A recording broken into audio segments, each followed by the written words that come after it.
Pronto, começa. Se eu errar, você... O meu nome é Marli, moro aqui em Maracaju, Mato Grosso do Sul. Estou fazendo vídeo aqui no Parque Ecológico da minha cidade. O programa Líder de grande audiência no Brasil e no mundo. Cintos largos por apenas R$15. É por este motivo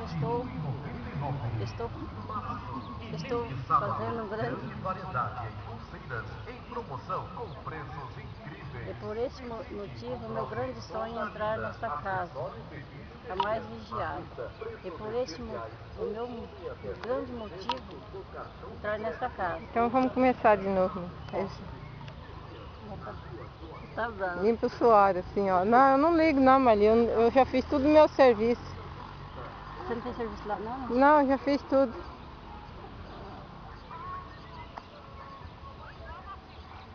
Arruma o cabelo.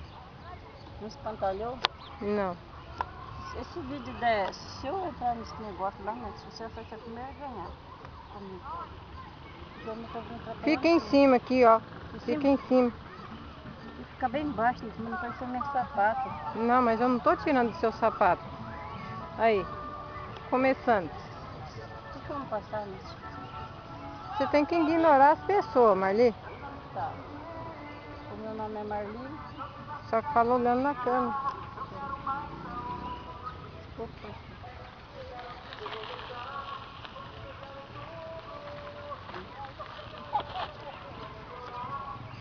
Aí, fica cego.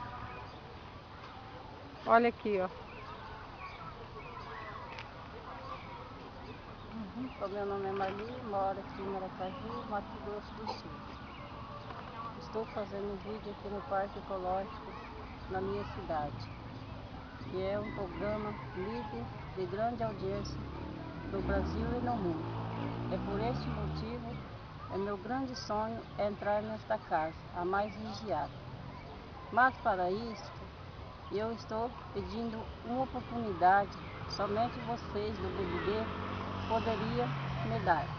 Isso seria para mim motivo muito orgulho e alegria de estar nesta casa mais vigiada do mundo e do país.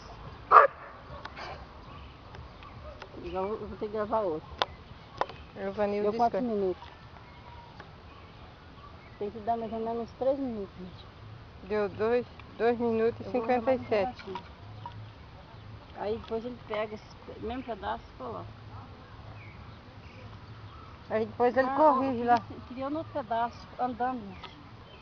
Mas anda. Andando, será que eu não conseguia mais perto? Minha bolsa tá bem aqui, será que não pega? Não, vamos levar a bolsa.